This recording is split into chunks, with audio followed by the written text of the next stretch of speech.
So hello and welcome to another episode of Game and Scotch. My name is Aiden, and today I'm joined by a very special guest, Trix over at Meta of Smash. How's it going, man? Not too bad. Yourself? Not too bad. Good. If this is the first time you're tuning on to Game and Scotch, we are a show that combines gaming and drinking. And today, I just have a beer today. I forgot to tell Trix to get one.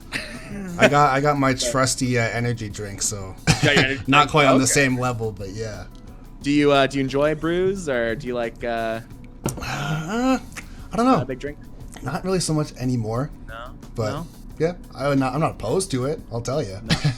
But it's our whole gimmick on this channel. Yes, so today I'm drinking a from Nickelbrook. It's like one of their specialty ones where you have to pick up at the brewery. It's called Uncertainty. Looks kind of like really, is it dark? A dark beer?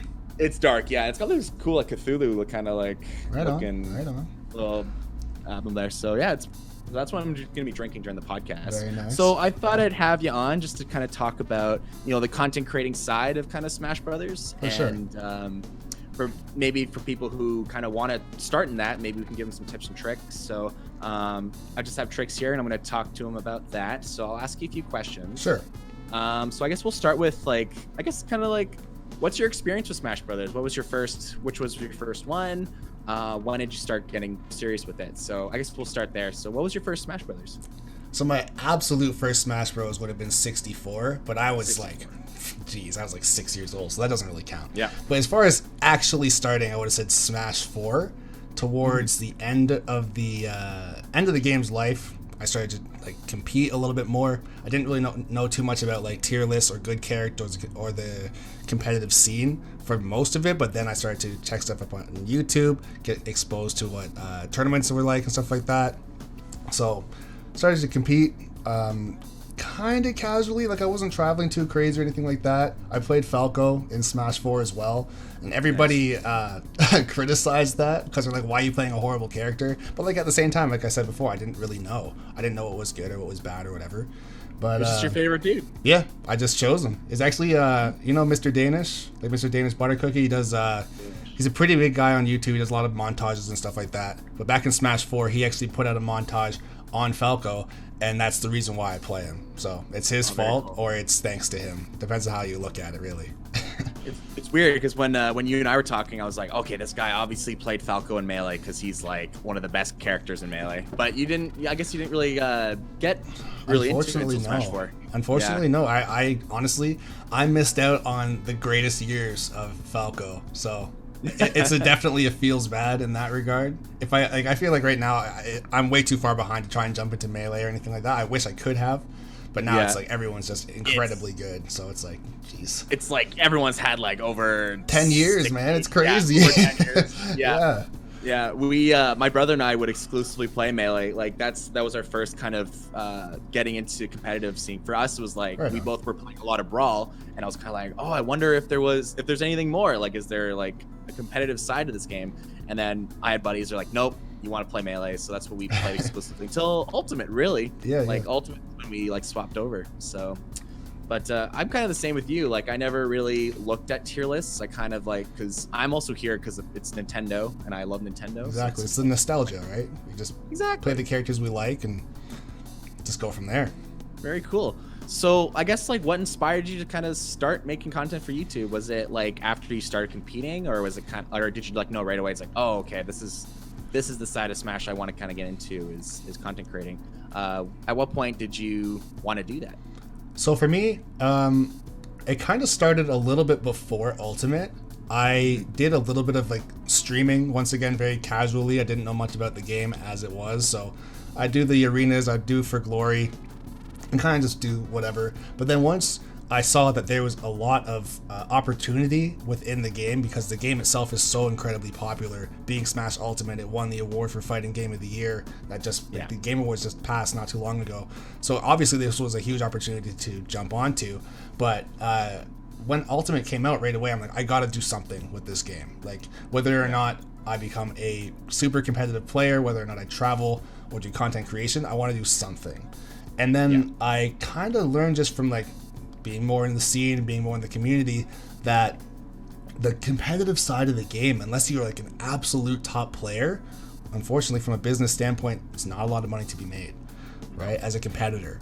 So with that, I'm like, you know what? If I want this to be my job or my life, I'm probably gonna have to do content creation.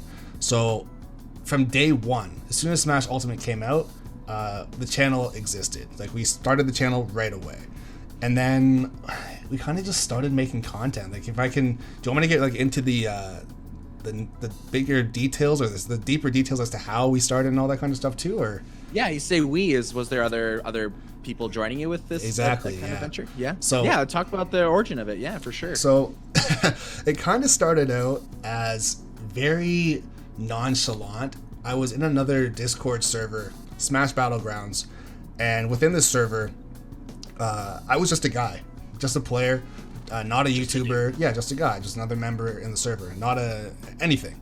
So I was in there, I go in voice chat every so often, and I just play with the players in there and stuff like that. And I started talking to this one mod, being Shadow9, who was the Dark Samus main, who was also like the partner of the channel, who also puts out content, right? Mm-hmm. And back before, and this was like back in Smash 4 when we started talking and playing and stuff like that. So I said to him, when Smash Ultimate comes out, do you want to make a YouTube channel? And just very nonchalant, he's like, I guess.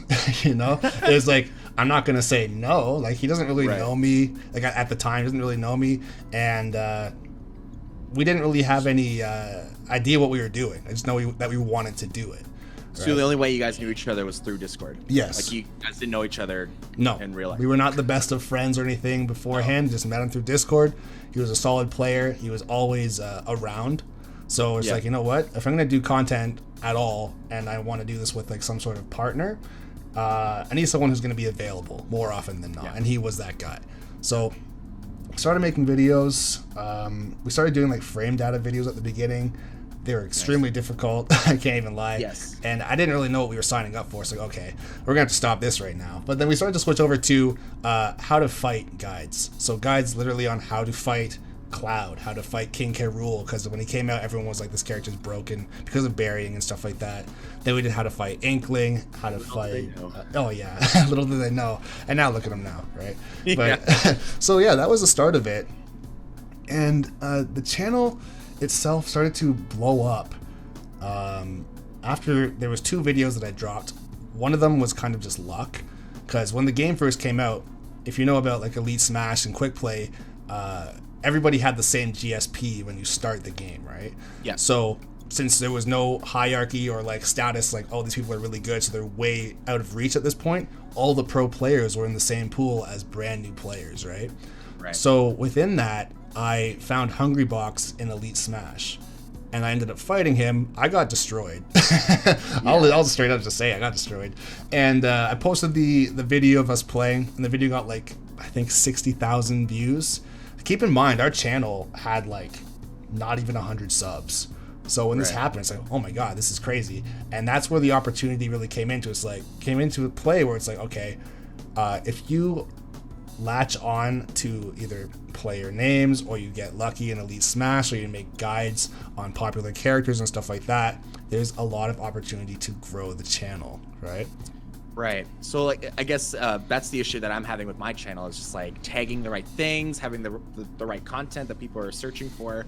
You guys sound like you just kind of nailed it right away. Mm-hmm. So that one was I'll straight up say that was kind of luck that I happened to run into him.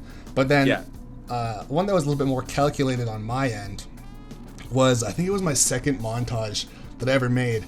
And I don't know if you know about this or not, but when the game first came out, Leffen talked about how Falco was the best character in the game, free, like easily the best character, because and his reasoning was because based on how I think it was E3 went, and how the air dodge mechanic and everything worked, it's like, this game is going to revolve around edge guarding, right? And if you can't get back to stage, you're going to die and you're going to lose. And Falco has one of the best edge guarding games in the game, right? So because of that, he's like, yeah, Falco's just the best. If you're off stage, you're just automatically dead. And so I made a montage calling it Leffen was right about Falco, right? And that exploded because, once again, there was a little bit of news, or like the tier list that he made, so people were already talking about that because nobody agreed with him, right? Everyone's like, Leffen has his ideas. Another hot take. From exactly. Yeah. Exactly. And so it's like, from a business standpoint, it was play devil's advocate and say, yeah, Leffen's right. He's a genius. He's a god. Here's the montage to prove it. The montage was only okay. It was like a week 2 montage or whatever, but it was capitalizing on not even a trend. It was just a popular thing at the time. I know that's what a trend is, but like very, very niche at that point. It was like a 4-day thing that he happened to be talking about, and then he slowly realized, yeah, Falco's not all that great. But that video too, I think that one probably has around like 48,000, 50,000 views. It might be more now. But yeah, these videos, they blew up because of the popular name and also the controversy. The very light controversy about Falco being the best character in the game, right? So from there, I don't know, like, I guess I personally have just always had a really good business sense when it comes to paying attention to trends and capitalizing on what is popular at the time. Besides doing like the how to fight videos, like how to fight Cloud, how to fight Inkling, stuff like that, one of the other things that we really did was, like, when characters came out, make guides on those characters and then try to dominate those not necessarily platforms, but like those niches, saying like, okay, Joker comes out, we have the most guides, right? Terry comes out, we have the most guides. Yeah, Banjo comes out, we have the most guides, right?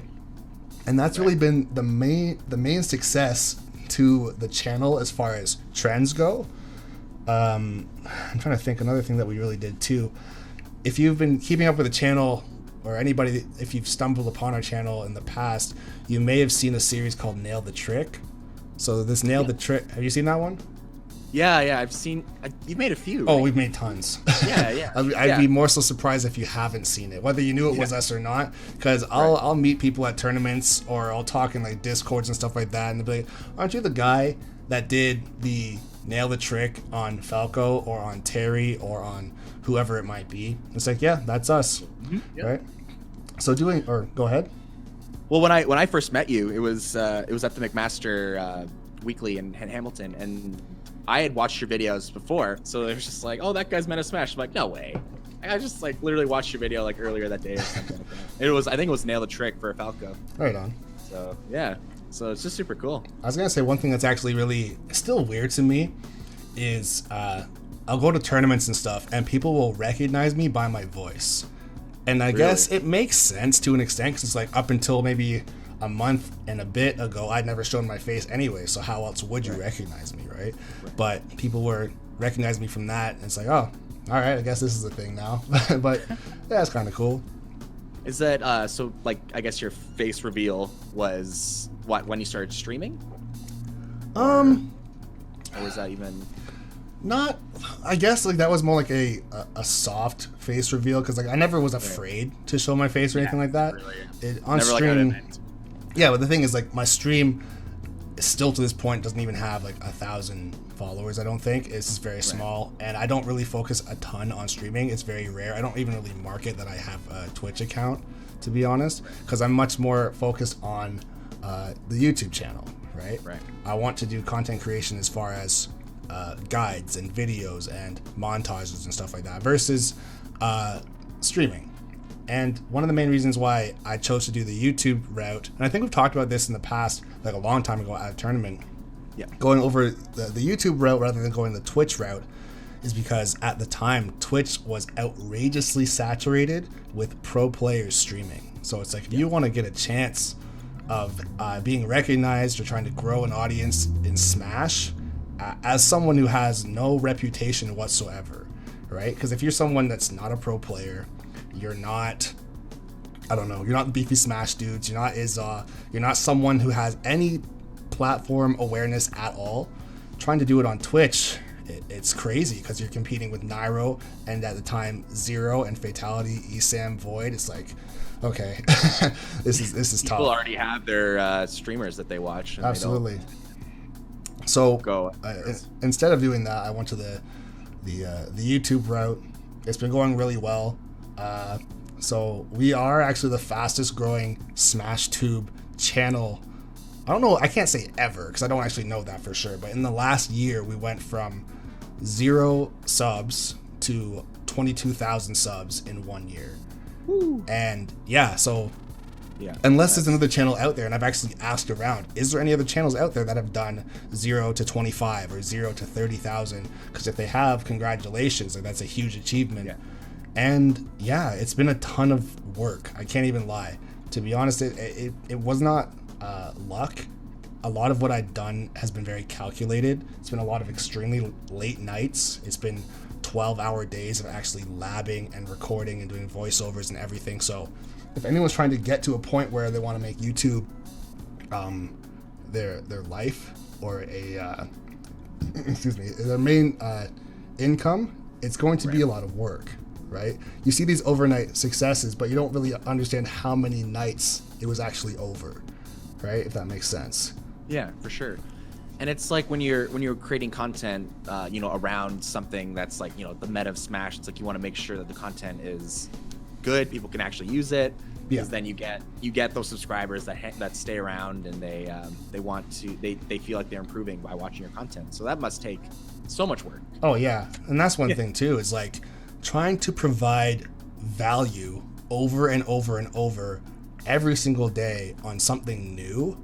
It's incredibly taxing because we weren't really at a point, I don't think we're still even at a point where we can just put out videos for sheer entertainment and have the same audience retention that we've had, because it's always been here's how to implement short hopping, here's how to implement walking, here's how to ledge trap, here's how to edge guard every single character in the game.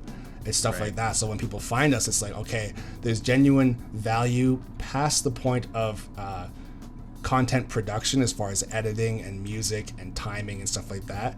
And also it's like, okay, I could watch these videos and become a better player for myself as far as a competitor as well. So that's what we've really been aiming for. And your videos also, they're very professional. So do you have like a graphic kind of background, or? Me personally, yes. Yeah, I do. So, because I love your logos, then the intros are cool. It's just like adds like a little bit more production value to your videos. Yeah. So in that regard, I've always just kind of known that when it comes to making videos at all, we are very, very far past the point in YouTube, in the world of YouTube, where you can just grab a camera and do a shaky video and get 100,000 views. Like we're years past that point, right? Yeah. So now you have to have production value. You have to have an animated intro. You have to have a quality mic with a pop filter. You should have a proper intro that you say every single time. You should be introducing yourself. You should have an actual topic. You should be syncing up what you're talking about to the clips. So you have in-game clips, you have training room clips, you're doing things in slow motion. I just recently got a input viewer. So if you watch my instructional videos on how to do certain tech, there's actually the controller on screen, and it's relaying all of my inputs onto the screen so you can see exactly what I'm doing, right? So having that level of production has really helped us to stand out in a crowd where people are already doing so much of that. So you got to keep on pushing the envelope every single time. It's kind of like when you're comparing like this channel, it's like, well, they've got this and that, so maybe I should go to that channel, and that's going to happen a lot. Oh yeah, and the thing is now it's like so many people are so good at editing, and nowadays since you don't actually need to buy Photoshop outright, because back in the day, I want to say like 5 or 6 years ago, you couldn't get a subscription to Adobe or Photoshop. You had to buy it outright. So it's either it was $1,000 US plus tax, or you just don't get to have it at all. Those were your options. Or you could like crack shitty free services. Yeah, or you could get like watermark stuff on your edits, and it was awful, right? But now we have a resource where we can actually spend like, I think it's like $20, or that's the Adobe Cloud, right? Yeah, exactly. You get the entire suite. You get like 40 different apps. Super overkill for what it is, but it's like now everybody has access to Photoshop and Premiere and After Effects and all these things that can really spice up their content, right? So that's another one of those things too, is like as a content creator, if you're brand new, if you're listening to this and maybe you've never seen any of the videos or not, you might watch one of my videos or you watch somebody else's video who's very high production value and just get overwhelmed by the amount of editing and effort it actually takes. But once again, if you are willing to learn that stuff, that's what's going to make you stand out, right? I think it's also baby steps. Like, absolutely, you want to, like, you shouldn't put out content because you don't have these few things. Like, you should still post always, but, you know, be open to adapting to eventually, you know, upgrade the quality of your videos for sure. Like, I've seen a quality jump for our videos too. It's just like from day one to right now, it's like night and day. It's just, but you have to start. Yeah, you have to start somewhere. And I can say, if you're someone who has thought about doing videos and you don't know where to start, or you're afraid that the quality of your videos won't be good enough at a base level because you've never done it before, I would still do it. Put out videos with the worst mic quality in the world, with the worst capture card in the world, whatever it might be, because you need to have that benchmark to say, this is where I'm at right now. And then months from now, years from now, you can look back and be like, yeah, it was awful, but these are my roots. This is how I got started, and this is how much I've learned and progressed. Exactly. So like you said, it can be overwhelming, but, you know, baby steps. Yeah. You got to start somewhere.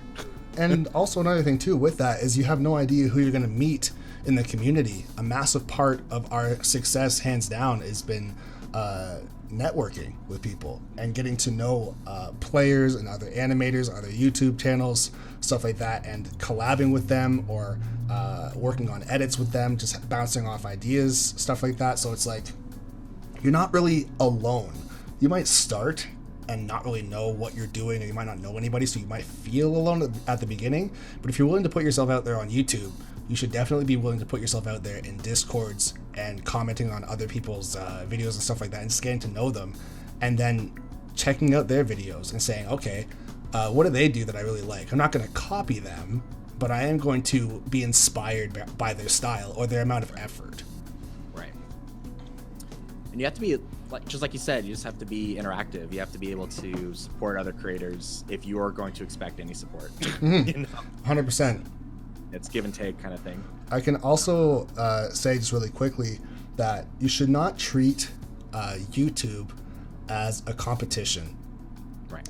Of course, there are stats and facts and figures and all these other things that you could flaunt and say, oh, my video made, I don't know, this much money, or I have this many views or whatever.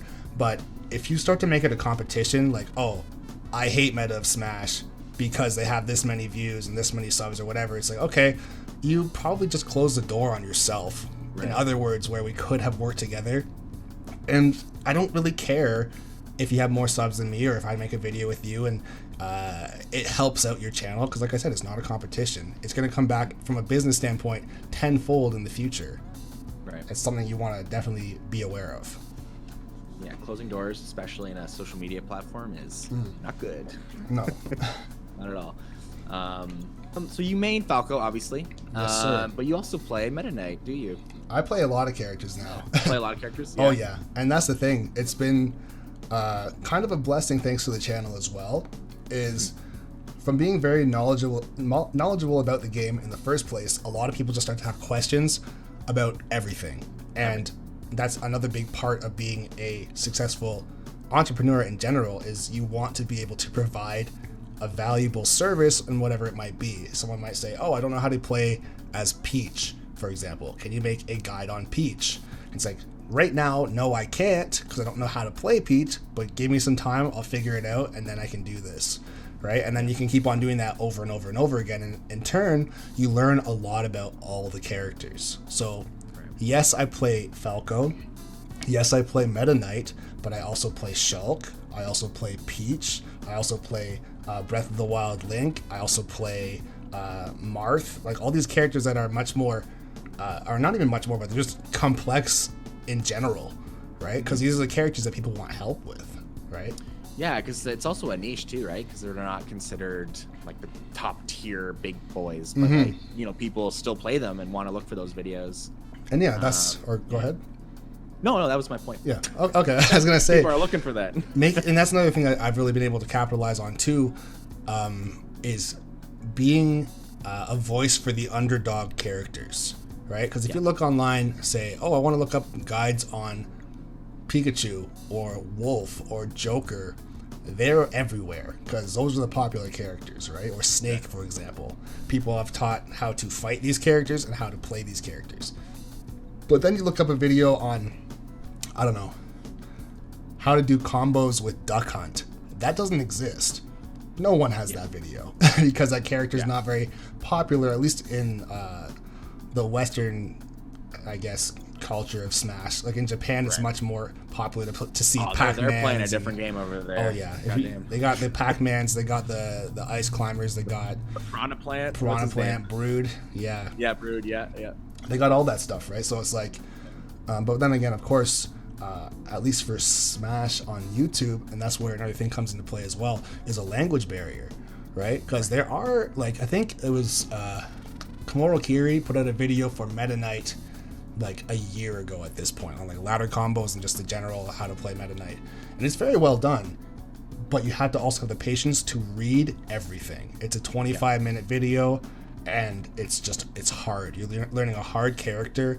You have to read everything that he's typed out. There's a language barrier, so some of it doesn't really make sense in proper English as well, so it's difficult, right? But as a content creator, like let's say if you're in the States, in Canada or anything like that, you can still put out videos, and surprisingly the Japanese players will actually still learn your stuff. Because there's a Falco player right now, and this is one of those things, like the language barrier. I have no idea what his YouTube channel is called because it's just characters, but he's actually learned my tech, which is awesome. And he's put out videos on like active hop combos. He's made montages on it and stuff like that. He's used it in ways I haven't even thought about it, and I've learned from him from something that I taught him. It's crazy. Wow. Yeah. It's crazy. Yeah, it's like for me, it was like, because I main Banjo, and I'm just like, sometimes I'm having issues like finding players that use him in like tournaments, and like trying to find more videos on it. So it's kind of like, is there a niche for streaming that? Like, should I stream Banjo? Or it's like just trying to find those like opportunities, like to kind of get those niche markets, that's basically the whole thing. I was gonna say, one of the things too that's really helped me to become a better player is just, of course, teaching in general. Not like teaching like coaching, but figuring out what there is to do with the character, how to optimize them, then making a video. Because if you internalized it yourself and then verbalized it and made it into a video so that it's just on the internet forever, you definitely know what it is. You definitely know what you're talking about. You definitely know how to apply it because you've labbed it for 15 and a half hours, whatever it might be, right? So for Banjo, for example, let's say you want to make a video on how to do Nair combos because there aren't any. You can just become the #1 advocate or voice for Banjo, and in turn capitalize on a market because #1, there's no videos on that particular subject, but then you become, like I said, the voice of that character. Like that's what has happened for me with Falco. Is if there's anything anyone needs to know about Falco ever, they go to Meta Smash, right? Yeah, it's like, I got you. Yeah, exactly. So I guess if you are a content creator who's making stuff, it's like, where's the best place to kind of share your content? So it's like, is it Reddit? Is it just YouTube and hoping that the tags kind of help you out, or what's the best place to kind of share your content? So for that, there is how do I say this? There's a fast and easy answer, and there's also a much more complex answer. The fast and easy answer would be Twitter. Share your stuff on Twitter, right? That'd probably be the best thing to do. Like clips on if Twitter, it's clips, or like the whole video? I do clips so that if they want to see the whole video, then they have to go to your channel. Same thing with Facebook as well. If you're in like discussion groups or anything like that, post a minute of your video, whatever your video might be, and then be like, the rest is on YouTube. People can check it out like that. But the more complex answer also is, what is your style of content? Because that's going to dictate how well it does in different places, right? So one of the things that I've learned is if you do I don't know, let's try and spin this in a different way. Instead of just talking about instructional and coaching and stuff like that, maybe you want to be a channel that does like memes or like crazy mods, like Viscera games, something like that, right? So if you want to do something that's more dank, for lack of a better word, then you probably want to share your stuff on Reddit, and you really want to share your stuff on TikTok, believe it or not. Right. Because TikTok right now is a complete wasteland as far as Smash. No one is there for Smash. But that doesn't mean that Smash can't exist there. And I've talked to people about this in the past, saying, before you looked up Smash on YouTube or you went to Twitch, where did you go to learn about Smash? And people would say there's like Smash boards or there's forums and stuff like that. It's like, okay, great. Before that existed, where did you go to learn about Smash? It's like, well, I used to have to go to tournaments because there was no online and there was no forums, there was no YouTube channels, there was no Twitch channels, there's no Twitter community, there was nothing, right? So it's like, just because a certain community doesn't exist yet doesn't mean that it can't exist. So like I was saying, right now it's common knowledge to go to YouTube to look up a video for Smash, right? That's like, if you're trying to figure something out, you just go there, right? Right. But then with TikTok, for example, if you say, oh, I do Smash on TikTok, everybody on earth will laugh at you because they just don't get it, right? But this is where the business side of things come in. It's like, all right, just be the first person. All the kids were there. Yeah, number one, but also just be the first person. What's wrong with being first? If anything, that's the number one thing that people miss out on, is being first, right? So it's like, it's like investing in stocks as well, or investing in cryptocurrency or Forex or whatever it is. If you're ahead of a trend, that's when you explode, right? So if you're the first person ever to put out dank meme Smash videos on TikTok, then you're gonna explode because you're the only person, right? Yeah. So like I said, that's so much. Or go ahead. No, I was just commenting on it, that people are looking for it too. Yeah, and the thing is, people don't even know where they're looking or what they're looking for the most part when it comes to something new. Sometimes they'll just stumble upon it. For example, I put out a video on TikTok for Smash. The video itself is 12 seconds long and it has almost 10,000 views. Woo. And the reason why it did so well is, number one, it was like a funny video, which I don't normally do at all on Meta of Smash. Meta of Smash is much more serious, right? Right. But when it comes to the TikTok, you can entirely switch up who you are. That's one thing for sure, is when it comes to each of these different platforms, you can't be the same person on every platform because there's no point, right? It's like, well, if everything you do on YouTube is exactly the same on Instagram and the exact same on TikTok and the exact same on Facebook, why would anybody follow all of them? They just go to one place and they get the same thing.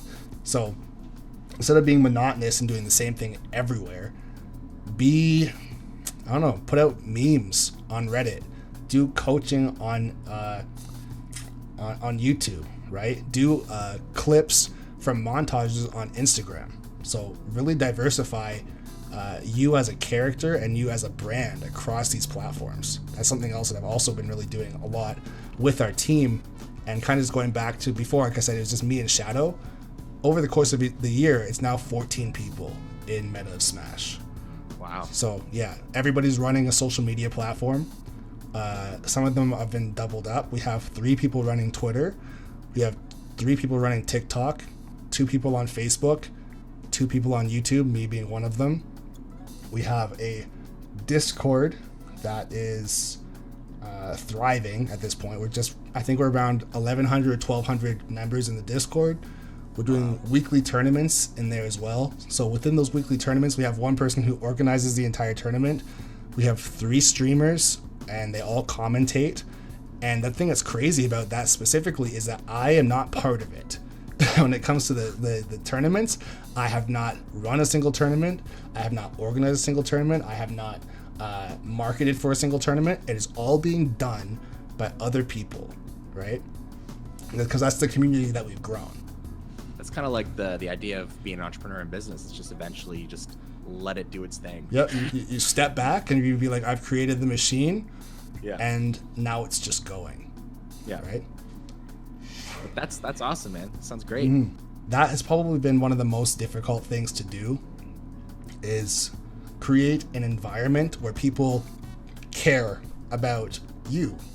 That's the hardest thing, because there's a lot of people out there who can do a really good job of making content, and they're willing to stay up for 18 and a half hours a day and work on stuff, but then they fall apart when it comes to networking, or when it comes to creating rapport with their members in Discord. Yeah, engaging and replying to comments on YouTube, or holding giveaways on Instagram or Twitter, and putting themselves out there as more than just an entity of their channel, and be more human, I guess you could say, right? So that people are like, I care about this thing. I want to be a part of this community, because the community itself cares about its members, right? So that's the more business side of things versus the content creation type side of things. Like, they both go hand in hand, but you have to care about what you're doing. You 100% have to. People also can read, like, if you're being genuine, if it's you're doing it for just the views and stuff. People see that, and I think that's why we were saying earlier, just start making content, because if you're passionate enough, people will see it. Yeah. And people will notice it, and people will follow you. And if you're engaging with your fans, your subscribers, whatever, you're gonna build a little community, what you've done, basically. Exactly. And that's the thing, is like, if you're someone who, let's say, you put out a YouTube video and it's not good, but at the same time, we straight up just told you, put out videos that are not good if you want to start. Like, I'm not going to take that back. Do that. You have to put out content. But if you put that out and then somebody comments on your video, this is the worst video I've ever seen in my life. If they're like, this makes me want to die, whatever they say, they just say the most horrible thing ever, and now you're up at night crying because of what they said, right? Yeah. If that kind of thing happens, of course, you 100% cannot let that be the end of you, especially when you're a small channel. Because I'll tell you right now, when we were around like 100 subs or like 80 subs, we got all kinds of shit like that. People were saying that to us all the time, because it's like, you're not a pro player, you can't have an opinion, you don't know anything about Smash. It's like, and now look, a year later, those same people are asking me for coaching, right? It's like I think also those people just like to shit on people. I think they look for those channels and just comment and hopefully get a reaction. I think the trick is just to not react. Trolling. Yeah, it's just trolling. Let them troll. Yeah, I think that happened with us. With we had a reaction video and it hit 18,000 views, I think. Right on. It was like, it was so weird. I was like, oh, we're gonna do well off. Yeah, that's great. No, not really. But a lot of it was just negative comments, and I was just like, I was overwhelmed. This was like our third video we posted. I was just like, what the hell do I do with this? And it's just like, ignore it. Yeah, and that's the thing too, is if stuff, you also have to know your audience as well, right? Yeah. And recognize, like, I'll straight up say, no offense to anybody in the Smash community on a grand scale, but there are some definite trolls and memers or meme gods, whatever, people that just love to be like, you know what, this video is a flawlessly good video, but I'm gonna find one thing to hate on and rant. For example, I actually had somebody comment on one of my videos in a negative way and leave a dislike on the video because I uploaded it in 30 FPS instead of 60. What the hell is that? What? It's like, so you're telling me the information is perfect, the presentation is perfect, you like everything about the video, but the frame rate's not good enough. It's like, Jesus Christ. So can't please everybody. Yeah, and it's impossible. Yeah, literally impossible. So it's it's literally impossible. So that's the very extreme side of things, with people hating and shit like that. But also, if you are a content creator and people are leaving nice comments on your videos, it's one thing to get a nice comment. That's always great. Nothing wrong with that at all. But you have to respond and care. Right. If someone's like, wow, I really like how you did this particular one thing in the video, could you do that for another character? And you say, number one, obviously do it, especially if you're a small channel, because they're giving you free content. That's huge. Never overlook the fact that people have ideas for you. That's huge. Right? So, but you have to respond and be like, Thanks, I really appreciate that.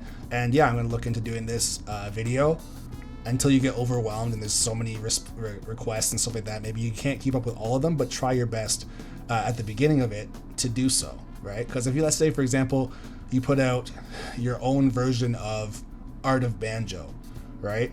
And it does incredibly well. And people are like, wow, this is phenomenal. I had no idea your channel existed. Because of this video, I'm going to subscribe. Because of this video, I'm going to tell my friends. Because of this video, I want to be a YouTuber because you did such a good job. And if you just say nothing, to them, it's like, you know what? It's kind of like a slap in the face to them, you know? And that's how you become very disconnected as a content creator. Like I said before, you become just an entity and that's it. So especially if you're a smaller channel too. Oh, like, for sure. You're only getting those few comments and they're really good.